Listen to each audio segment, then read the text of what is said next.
Hey CCU students, welcome to Missions and Evangelism. My name is Joel Dollenberg and I'll be your professor for this class.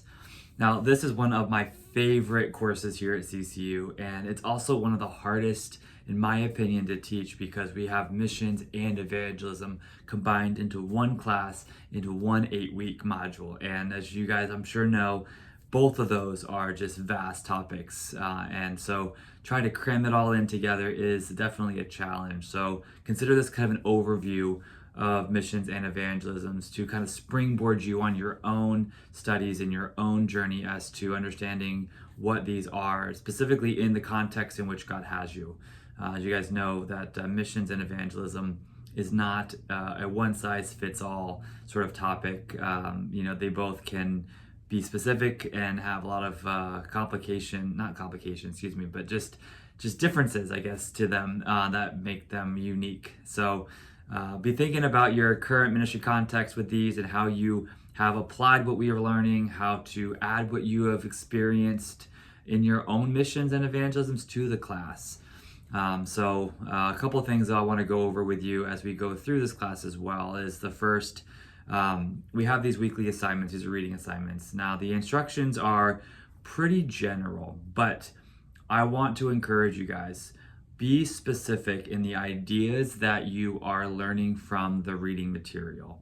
It says select 2 or 3 ideas that impacted you personally and share your own insights and applications of the material. Please be specific with this and please really expound on these things. I want to not only hear read that you guys have read the material, but that you've also thought about it and reflected on it. I want to see that you guys are taking the principles in this class and applying them and thinking about them and meditating on them based on your current situation and your current context. So please, when you're doing this, you can do a quick, little summary of the main idea, what the author said, but then say something along the lines of, in my experience or in my context or in my understanding, this is how this is applied, or I think this means this. I want to see you guys personally engage with the material.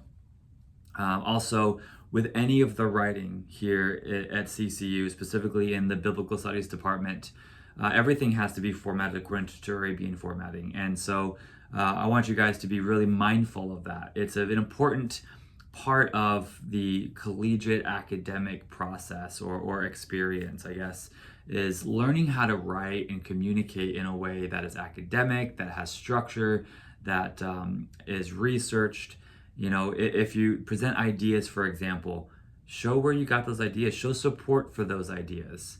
We're not in a place where things are new. We're discovering new things about the Bible.